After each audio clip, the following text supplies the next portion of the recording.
You're listening to The Lyndia Grant Show. Think on these things with Lyndia Grant.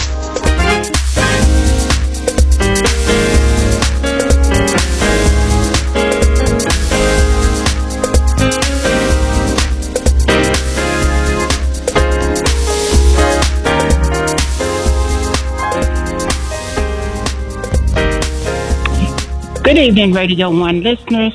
Thank you for tuning in to the Lyndia Grant Show. We are live in Washington, D.C., the DMV, every Friday at 6 p.m., and we're excited to have you join us. Spirit 1340 is the oldest gospel radio station in Washington, D.C., and it is the first contemporary gospel outlet in the United States. Our show is heard throughout the DMV live at 6 p.m. Eastern Time, and you can subscribe to my YouTube channel, The Lyndia Grant Show.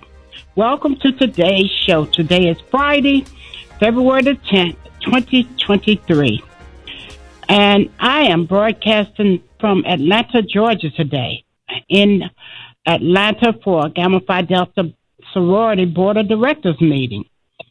So we've got a special show for you today. This is a show that we were going to have on for Martin Luther King holiday, but I got so sick, I'm super allergic to seafood, and I smelled some seafood, and I was sick for 3 weeks. So I am happy to have with me today our special guest, Chance Patterson, CEO of Chance Impact, LLC. He has successfully helped to launch organizations to include the Oprah Winfrey Leadership Academy for Girls in South Africa and XM Satellite Radio. His most recent collaboration is with the King Center for Nonviolent Social Change right here in Atlanta. He launched a new online education training program that focuses on nonviolent conflict resolution as a tool for social change. How are you today, Chance? Hi, Lydia. So glad to be here. I'm well. Blessed to talk to you tonight.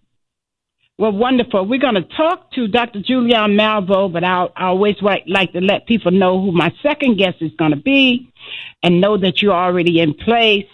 And so Dr. Julian Malvo is going to talk to us first about politics and the economy. She is a PhD economist. She's nationally known Dean of Cal State Los Angeles, and she's one of two President Emeritus from Bennett College, hailed from my home state, North Carolina. She has her PhD in economics, and she's a world traveler, speaker, president of Push Excel, the youth organization founded by the Reverend Jesse Lewis Jackson out of Chicago, Illinois. Dr. Julian, how are you today? I am wonderful, and greetings to Chance. We were connected some years ago, serving on a board together. I'm happy to know that he's doing well. And I'm doing Dr. Malvo, how are you? I am wonderful, thank you. All right. Good to hear your voice. All your success, yes. Thank you. We're going to say a little more about him when after the second half. So, Dr. Julian, go ahead and tell us what you want to say today. Well, this has been an interesting week. I don't know where to start, but let's start with the State of the Union address, where President Biden did, I thought, an excellent job. I thought he was focused. He did not respond to BS. And most importantly, he didn't make any of the verbal gaffes that he sometimes makes. A lot of people were looking to see, the Republicans are hoping he would mess up. And in fact, that Marjorie Taylor Greene tried to put him off his game with her hollering. But I was glad that when she did that, I said, Biden, don't respond. You know, she's like low-life PWT. Don't respond. Yes. And he didn't. You know, I mean, she was just out of order. But that's how she is. So it was a great speech. But, you know, not a lot of people have paid attention to the Republican response. And I do want to spend a minute on that. Because Sarah Huckabee Sanders is not only a liar, but a manipulator. She gave a reasonable speech. I mean, she, read the teleprompter, and we know she could read because she used to be the press secretary. But She told several lies, and she eliminated many things. One of the most ridiculous things, Lyndia, is that she said she tried to invoke the Little Rock Nine. She said she could remember when Bill Clinton and her father were down at at Little Rock High School where she went, and they had a statue there to the Little Rock Nine. Well, the whole story is that the Little Rock Nine didn't just walk into Little Rock High School. It took the Supreme Court and two National Guards empowered by President Eisenhower to facilitate their entry. So, she tried to make it sound like, we made such progress. Not really. More importantly, one of her first actions as governor was to outlaw the teaching of critical race theory. Well, no one teaches critical race theory in K-12. So this is just Republicans who don't like the truth, don't want race to be mentioned in the classroom at all. And you can't teach American history without talking about race, the Civil War, the 60s, discrimination, and they don't want to have that in there. So she, I was just laughing through her speech. The other thing she said is she's prohibiting the use of the term Latinx in government documents. Well, Latinx is a gender-neutral term that our Latino and Latina brothers and sisters use, and to be gender-neutral. So, but she also had another she said she knew what a woman was, but Democrats don't know who a woman is. That was a swipe at transgender people. She made a lot of swipes, and she's playing the culture wars game. And unfortunately, while there's been a lot of analysis of what Brother Biden said, there's been very little analysis of what she had to say. So I would just call that out and say to people, go back and look at her speech, understand what we're up against in the next few years. Now, Mike Pence has been subpoenaed to talk about January 6th. That's very interesting. He's got two problems right now. One is that subpoena, but the other is the fact that they found some more documents in his house, and he has now got to deal with that. But the subpoena should be very interesting because it basically is looking at what happened on January 6th when they said hang Mike Pence. So how is he going to reflect on that? Looking at other politics, very concerned about Pennsylvania Senator John Fetterman, who was hospitalized, and they thought he had a stroke. He did it. But we're all concerned because the Democratic Senate hangs on such a narrow line. It's very, very narrow. Two votes. If anything happens to him, they have to do a special election with one vote, with Joe Manchin and the other lady in there from Arizona. We don't know what will happen. So we have to just think about what's going on with Fetterman and hope that he's okay. Now, finally, or not finally, but kind of finally, President Biden gave orders to knock down the Chinese balloon, the spy balloon, and that was good. But now they found another object. They're calling it a high-altitude object. It's not as big as the balloon was that they shot down. They say it's the size of a car. They don't know if it's really Chinese. It could be from someplace else. But they have shot that down as well because it was in an area of Alaska where no people were around. People were saying, why did he shoot the other one down earlier? Well, the answer was that it was over places where people lived. You basically were imperiling people. So now this smaller object, they're not calling it a balloon, they're calling it a high-altitude object. This other object has been shot down, and the good news about that is shot down over Alaska on a frozen water body. They can pull it out and they can do analysis on it. That's one thing. But the issue is what's up with China? And when are we really going to get more information about the attacks that China has made on our national security and what we're going to do about it? It's really quite challenging. And so we need to pay a lot of attention to that. And so as I'm talking, and I know I'm out of time almost, I want to just say to those who are listening, if you have children, have them do some global studies work. Make sure that they're focusing on the international arena, because if we don't, we're going to be left behind as all these things like what's going on in China happen. So that's it for me today, Lyndia. All right. Thank you, Dr. J. We appreciate you so much. And you have a great weekend. You too. Thank you. Take care. All right. Bye. All right, Right. you're listening to the Lyndia Grant Show here on Spirit 1340, broadcasting live from Atlanta, Georgia. And I hope you have tuned in live anywhere in the world by going to Spirit 1340 WYCB Live. You can go Google Spirit 1340 and click live, and you'll be right there. All right, we're going to go to a commercial break, and we will be back in a moment. Stay tuned.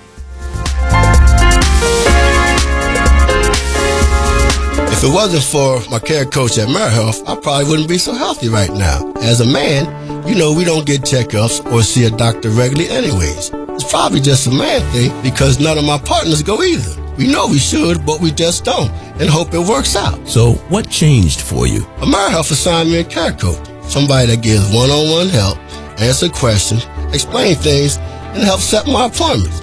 She also helped me understand what having high blood pressure really means and ways to manage it so it doesn't kill me. It ain't nothing to play with. If you're a member of AmeriHealth, ask for a care coach. I'm glad I got mine. At AmeriHealth, if you need a care coach, you can have one. Just call us at 1-877-759-6224 to get connected. 1-877-759-6224.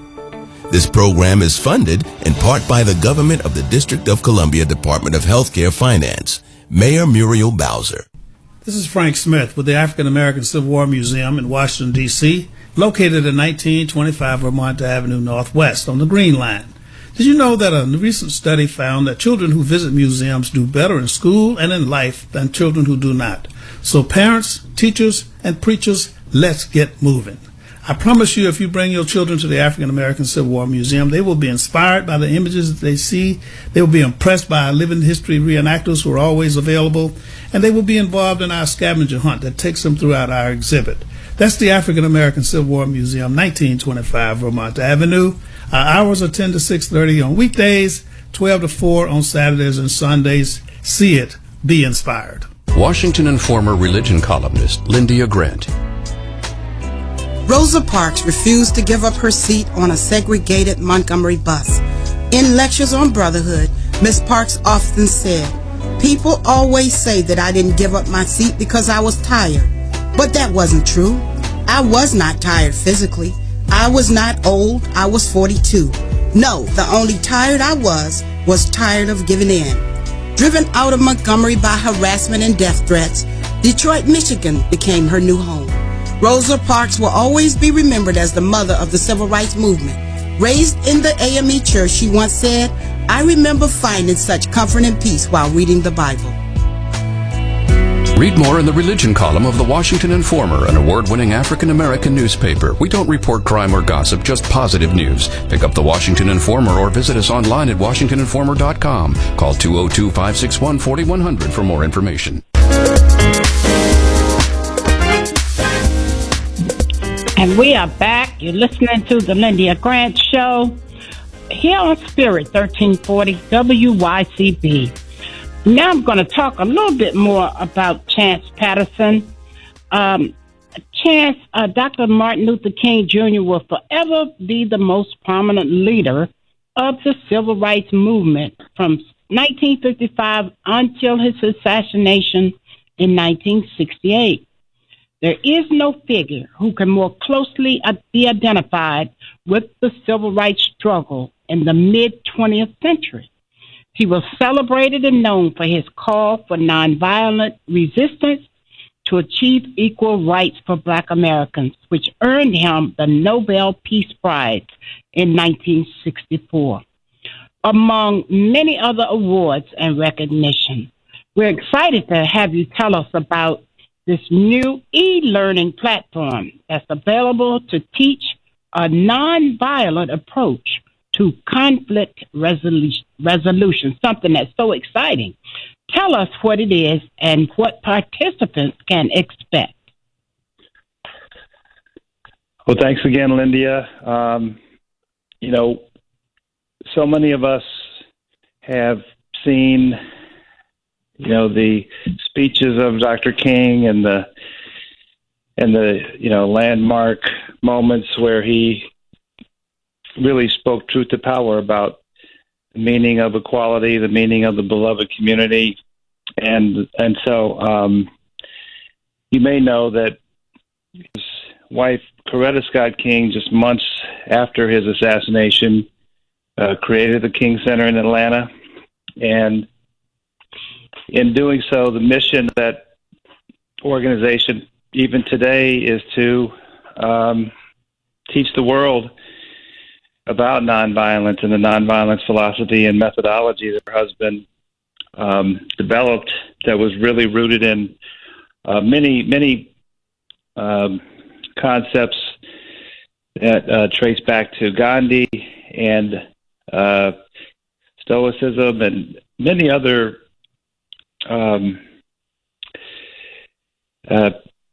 aspects of philosophy that, and I mention that because, people should understand that, Dr. Martin Luther King Jr. was an academic. He was a student. He was a well-researched individual, remarkable that he developed this Kingian nonviolence as it became known and applied in this civil rights movement, and proved to be amazingly effective, right? I mean, essentially the major social justice legislation that we have in our nation even today became real through that philosophy in action. And so with that, we have taken what has historically been a in-person training experience, including the steps to nonviolence and the principles of nonviolence, and translated that into a digital experience. So individuals and organizations worldwide can now take the training and not be required to come to Atlanta to do so, as much as we would love to have everyone come to visit the King Center. Now you can access it anywhere. And so we have it in 7 different languages. It's already been translated in 7 different languages, and you really get an immersive understanding of the not only the historical aspects that you talked about, Lyndia, of his journey through the civil rights movement and how that movement occurred and how the nonviolence approach was implemented, but also real training and tools and practice and all the things you would need to actually begin to incorporate nonviolence as a part of your own daily life at home and at the office, at school, and your communities. All right. So there are two versions of the training. Lindy, I'll just say that there's one that is for individuals. So you could download that today. You go to the kingcenter.org, and the course, the individual course, is substantial. It's 16 to 18 hours, so it's a real course. Lots of great content. And then just last month, Lindy, we announced a workplace version. It's 3 hours, and we are, expecting even, early on, we've gotten a lot of companies inquiring, wanting it to be part of their in-house training for conflict resolution, for DEI training, and helping people in these organizations, collaborate better and get along better and navigate through their differences. And that one is can be also, you can submit your information to get pricing and package of that by going to the website, thekingcenter.org. And Chance is called the Nonviolence 365 training. That's the name of it? Yeah, Nonviolence 365 online. Nonviolence 365 online. And, can you tell us how much it is? Sure. Well, the individual training, it's comparable to a semester course, right? You got 18 hours of programming and content, so that's $199. There are group discounts if you buy, for an organization, and then the Enterprise Edition, which is for companies and their employees. That is, it's roughly about $20 an employee, Lindy. And so, we adapt the price a bit depending on how large of your, of the organization is.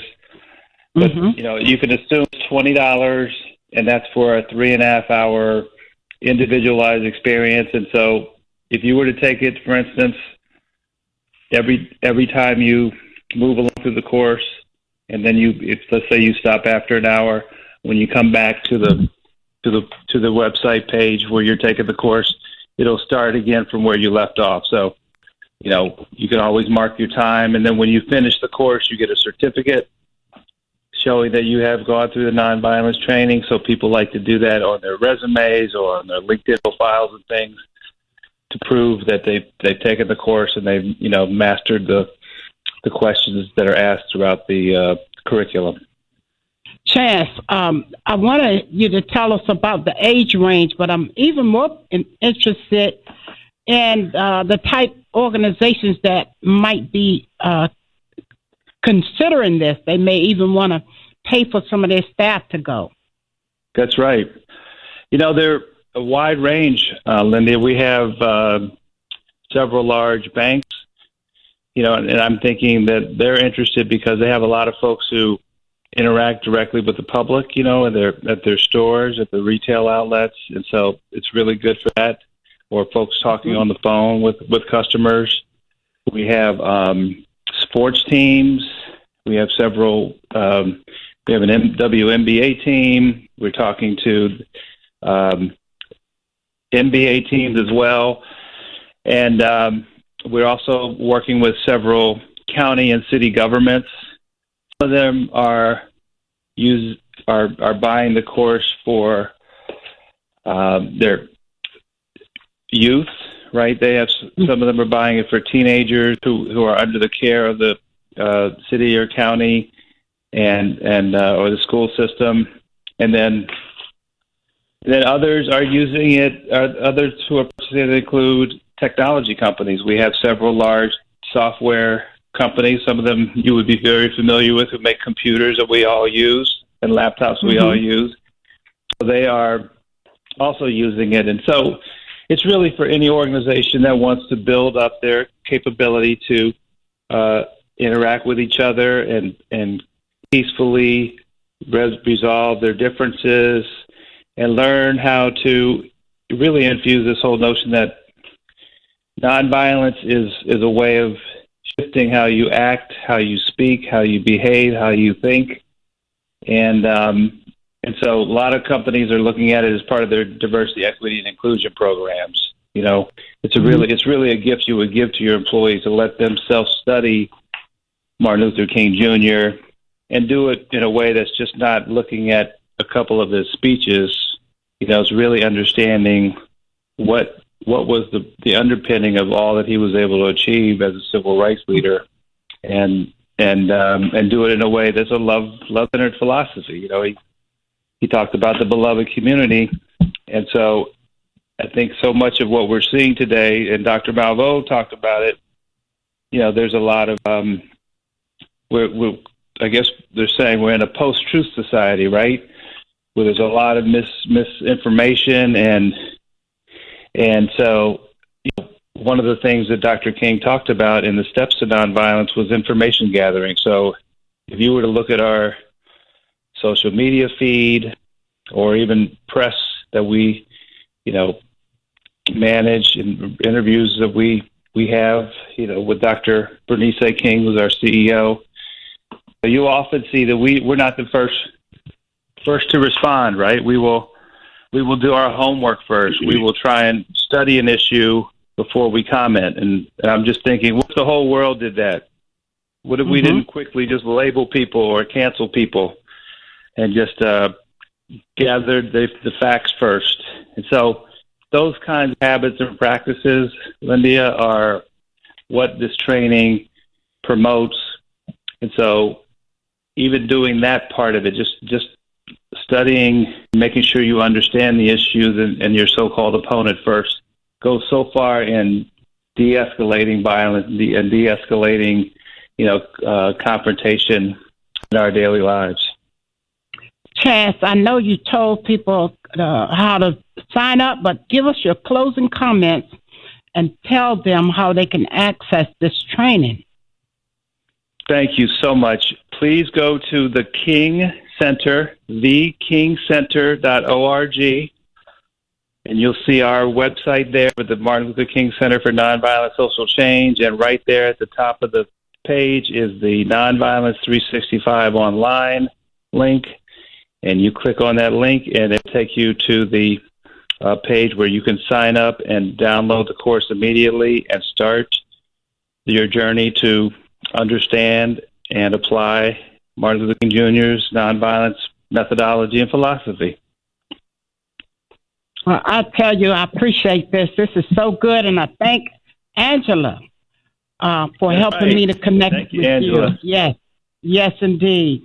We had Reverend Bernice King on the week that you were supposed to be on because I had gotten sick from inhaling seafood. If I inhale it, I can get really sick. Sorry about that. I'm so sorry. I'm glad you're feeling better.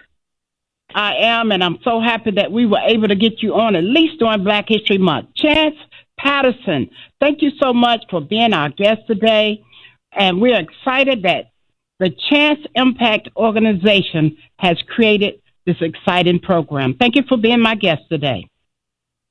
Thank you, and enjoy Atlanta. I appreciate you. All right.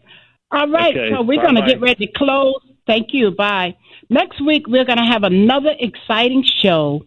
Next week, Sylvia Y. Cyrus. She is the executive director of ASALA, founded by Dr. Carter G. Woodson. That is the Association for the Study of African American Life and History. Join us this coming Sunday at the All Nations Baptist Church for our weekly Black History Month celebration.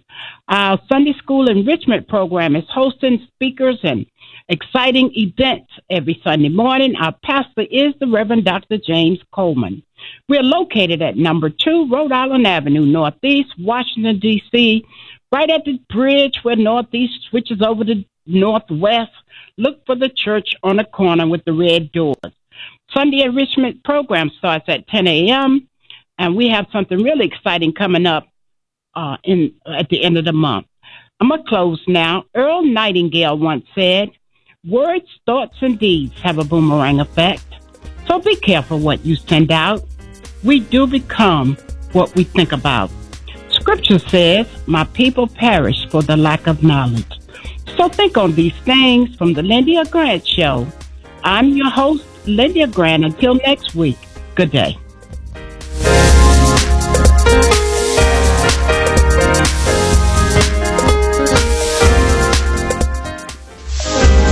Thank you for listening to the Lyndia Grant Show. Think on these things with your host, Lyndia Grant.